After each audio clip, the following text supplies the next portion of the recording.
Olá, tudo bem? Eu sou o professor Paulo Cruz e esse é o canal do Instituto Brasil 200.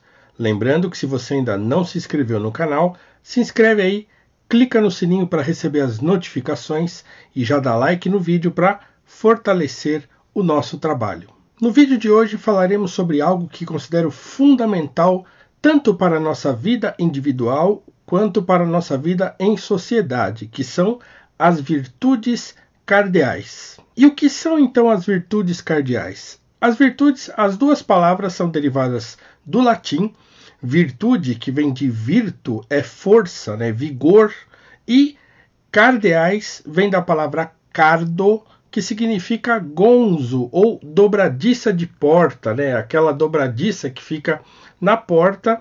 Então, segundo os antigos, né, o cardo, né, ou a virtude cardeal, era aquelas virtudes que abriam-nos as portas da vida. As virtudes cardeais são muito antigas, já os antigos, os filósofos e os pensadores da antiguidade já falavam sobre as virtudes. Platão, no livro 4 da sua obra máxima, a República, fala sobre as virtudes cardeais. Santo Tomás de Aquino, já no período medieval, vai discorrer longamente sobre as virtudes cardeais na Suma Teológica. E por último, temos a obra de um grande filósofo contemporâneo, um filósofo tomista, né, muito ligado e estudioso de Tomás de Aquino, que escreveu um tratado muito interessante sobre as virtudes cardeais, que é o Josef Pieper, é um filósofo alemão que escreveu esse livrinho chamado As Virtudes Fundamentais. Olha aqui, ó. O reflexo atrapalha um pouco, né? Esse livro é um livro que não foi editado aqui no Brasil. Essa editora é a editora Aster de Portugal, é da coleção Éfeso. Essa coleção é uma coleção famosa de livros de filosofia, sobretudo livros católicos de filosofia. Então, esse livrinho, As Virtudes Fundamentais do Pieper, ele discorre também, baseado em Santo Tomás de Aquino, sobre as virtudes cardeais. O que são, então, as virtudes cardeais? As virtudes cardeais são 4, que é prudência, temperança, justiça e fortaleza. Mas eu queria, antes de falar de cada uma delas, dar uma definição de virtude que vem de ninguém menos que Santo Tomás de Aquino, aqui na Suma Teológica. Olha aqui, para quem não conhece, essa é a Suma Teológica editada pela Loyola, em 9 volumes. Esse aqui é o volume 4, onde ele começa a discorrer sobre as virtudes, né? Ele discorre longamente sobre cada uma delas, mas eu queria então dar a definição que o próprio Santo Tomás dá de virtude, que está aqui na Suma Teológica. Acompanhe a leitura então, por favor. A virtude designa certa perfeição da potência, mas a perfeição de uma coisa é considerada principalmente em ordem ao seu fim. Ora, o fim da potência é o ato. Portanto, a potência será perfeita na medida em que é determinada por seu ato. Então, veja bem. As virtudes, todas elas, né, as virtudes cardeais, são virtudes voltadas à prática, à vida prática. Então elas não podem permanecer em potência em nós, mas elas têm tanto a prudência, a virtude, a fortaleza e a temperança, tem de se traduzir em atos, né, nos nossos atos, no nosso caráter, nas nossas atitudes do dia a dia. Então eu queria falar brevemente sobre cada uma dessas virtudes, começando pela temperança. A temperança poderia ser definida, como diz Josef Pieper, como a virtude de defender-se da autodestruição. A temperança é a moderação, é aquela virtude do meio termo da qual fala Aristóteles na Ética a Nicômaco, na sua obra sobre ética, né, que ele escreve para o seu filho chamado Nicômaco. Então há uma longa explanação na Ética a Nicômaco sobre a virtude, né, e ele chama a virtude do meio termo entre o excesso e a falta, né? Então, quando você quer ser uma pessoa moderada, você tem de controlar-se, né, para não exceder e também não faltar em nada. Essa virtude, curiosamente, ela é uma única virtude que está ligada ao próprio agente dessa virtude, né? Todas as outras, a prudência, a justiça e a fortaleza, estão, em geral, relacionadas ao outro, em nossa relação com o outro. Mas a temperança é a única das virtudes que está ligada diretamente ao próprio agente, a nós mesmos. Mas não quer dizer somente que seja essa coisa de se moderar em relação à comida ou em relação à bebida. Não é só isso. É isso, mas não é só isso. A temperança, na verdade, é um equilíbrio interior. Ela é uma espécie de domínio próprio, né?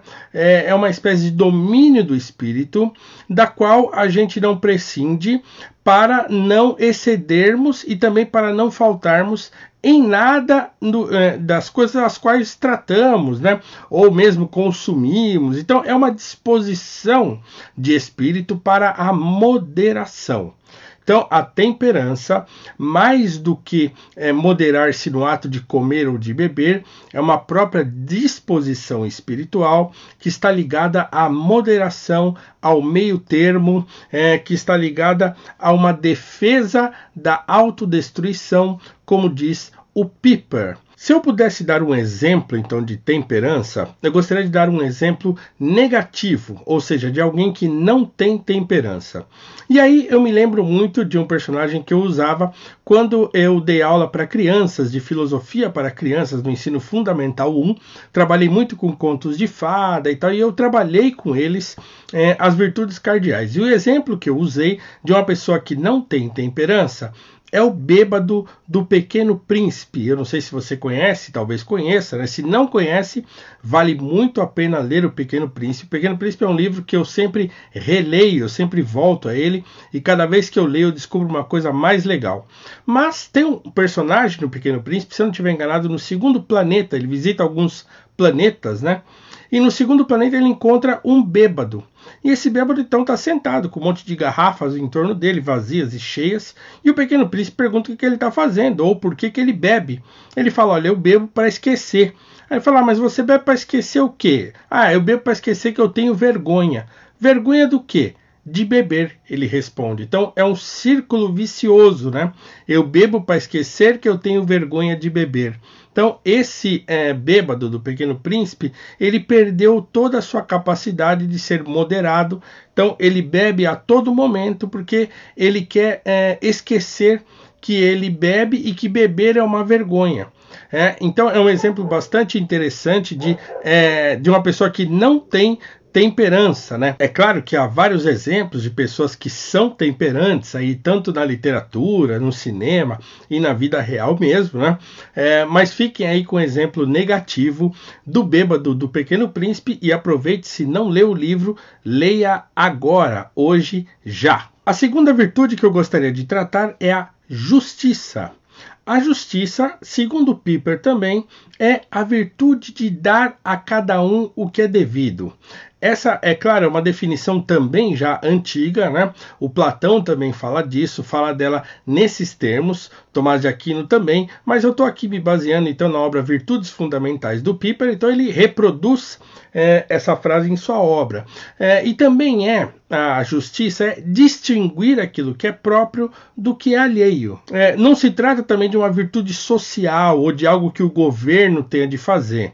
A justiça é uma virtude espiritual própria, é uma virtude individual.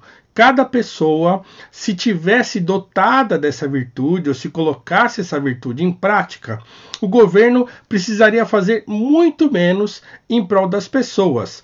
Nos países, por exemplo, mais estáveis economicamente e mais livres economicamente, há uma tendência às pessoas serem mais solidárias, às pessoas serem mais doarem mais dinheiro, doarem mais coisas para a caridade, e aí o Estado se desincumbe ou totalmente ou um pouco, né, ou muito, dessa tarefa de ter de fazer arranjos sociais, claro, com o dinheiro dos impostos dos contribuintes. Então, nos países que a caridade é um valor muito forte, a justiça é uma virtude que as pessoas naturalmente têm e também desenvolvem, né? E isso, é claro, vai desembocar naquilo que eu disse, que é a solidariedade. Um exemplo bastante interessante de justiça, ele também não é radical, um exemplo assim radical de você, sei lá, tirar sua roupa e dar para uma outra pessoa, né?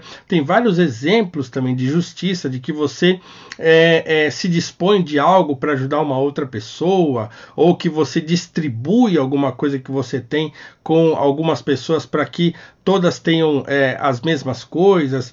Mas há um exemplo literário que eu acho muito interessante, que é o exemplo que tem nas Crônicas de Nárnia, mais propriamente na história O Leão, a Feiticeira e o Guarda-Roupa, de C.S. Lewis. Não sei se você que acompanha o meu trabalho sabe, mas o C.S. Lewis foi o autor que eu trabalhei na minha dissertação de mestrado. Então aqui atrás, ó, tá cheio de livros aqui do C.S. Lewis e sobre o C.S. Lewis, né?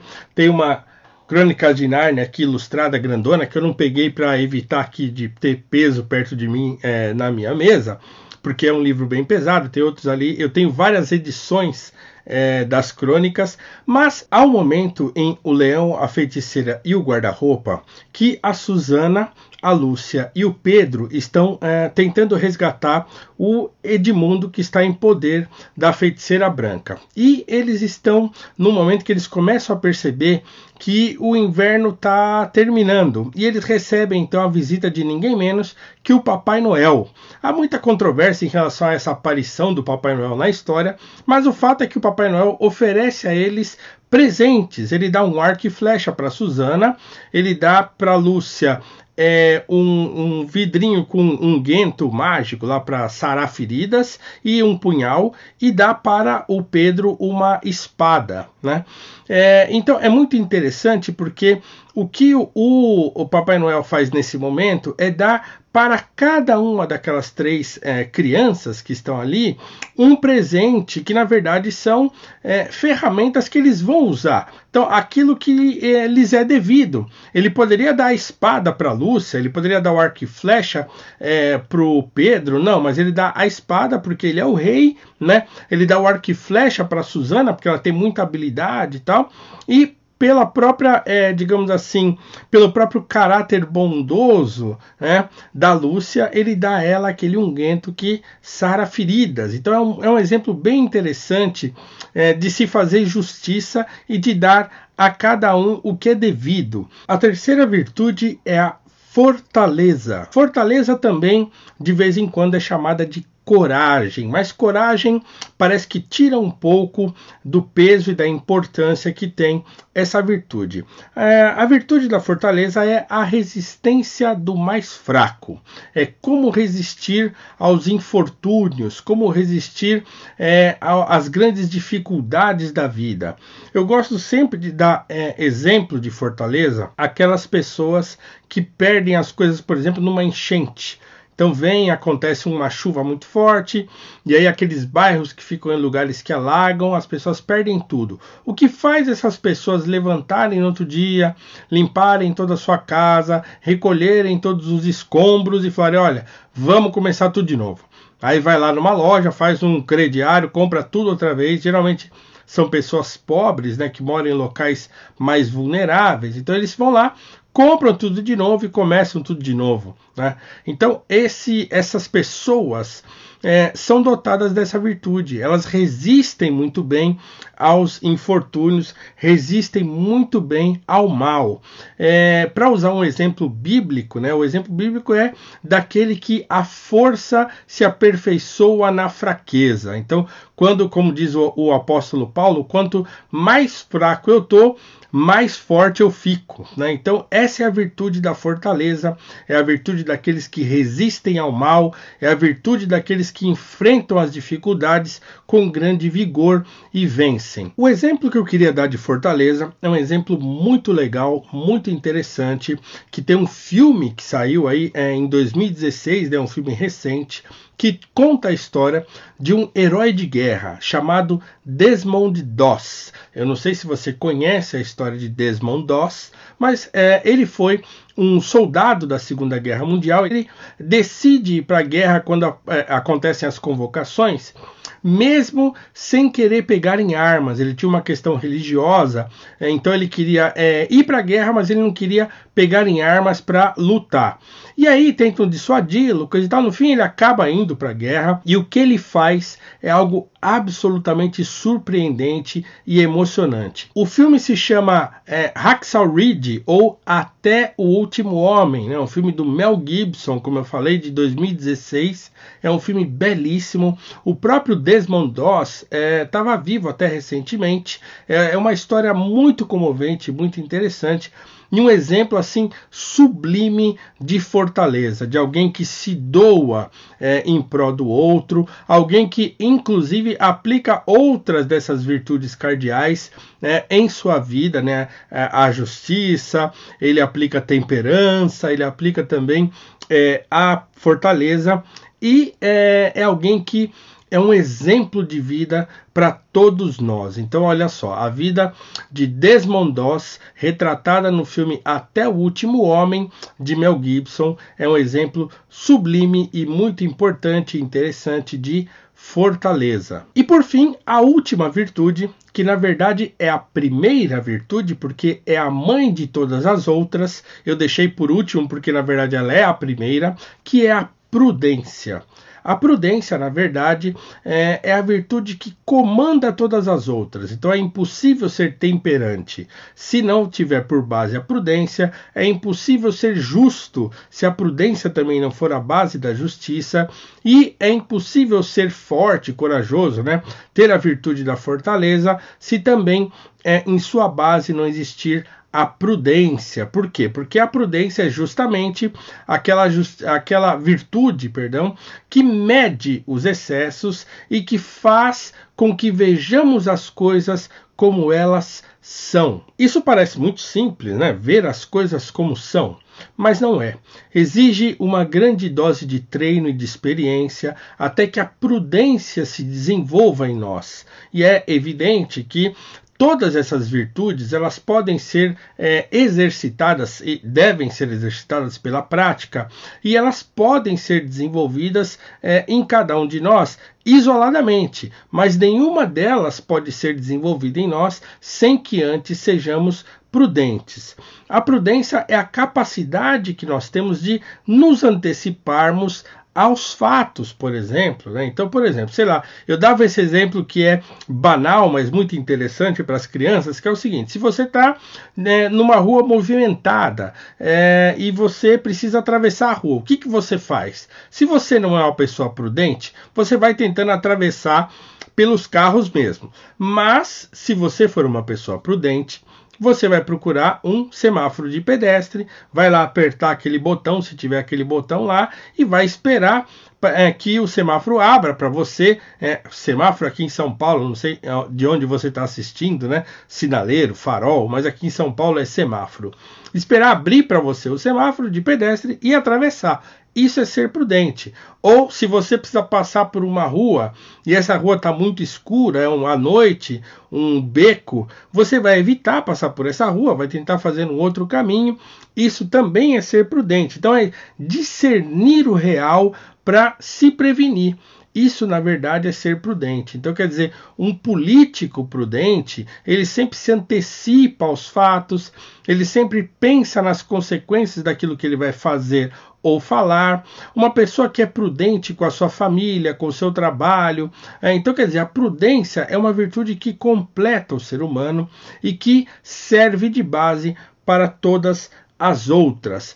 Há muitos exemplos de prudência, há inúmeros exemplos na história, há inúmeros exemplos de pessoas que foram e que são ainda hoje bastante prudentes. Você pode aí agora estar lembrando de um monte, mas eu queria dar 2 exemplos também que eu usava com os meus aluninhos lá de filosofia do ensino fundamental, que um é um exemplo negativo, outro é um exemplo que ao mesmo tempo é negativo e positivo. Um é a história da Chapeuzinho Vermelho, dos irmãos Grimm, né? Então, a Chapeuzinho Vermelho, quando eu contei a história da Chapeuzinho para os meus alunos, eu escolhi contar aquela que é considerada a história original dos irmãos Grimm, ou a história mais antiga, que no final a Chapeuzinho é devorada pelo lobo. E aí, quando eu contei essa história para as crianças, no final, quando eu terminei de contar, um dos alunos falou: "Ah, mas ela não foi prudente." Exatamente isso. Então, quer dizer, ela ficou ali fazendo perguntas para o lobo, vendo que o nariz estava estranho, que o olho estava estranho, que o comportamento estava estranho.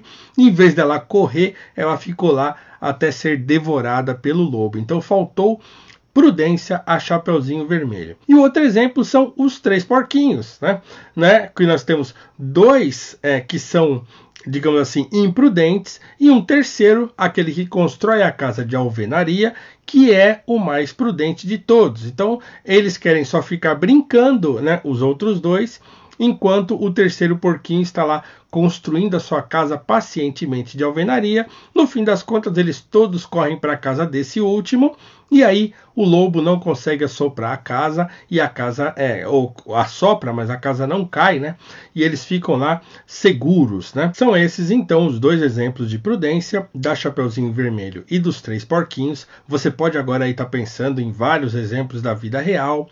Você mesmo pode ser uma pessoa prudente na sua vida. Afinal de contas, a prudência é uma virtude conservadora, né? Então, quer dizer, a política da prudência é aquela política da qual você não causa prejuízos na hora de você agir ou mudar algo. Então, a prudência é sempre olhar adiante, é sempre se antecipar aos fatos, é sempre consultar aquilo que aconteceu anteriormente, os dados e os fatos do passado, e não tomar nenhuma atitude precipitada.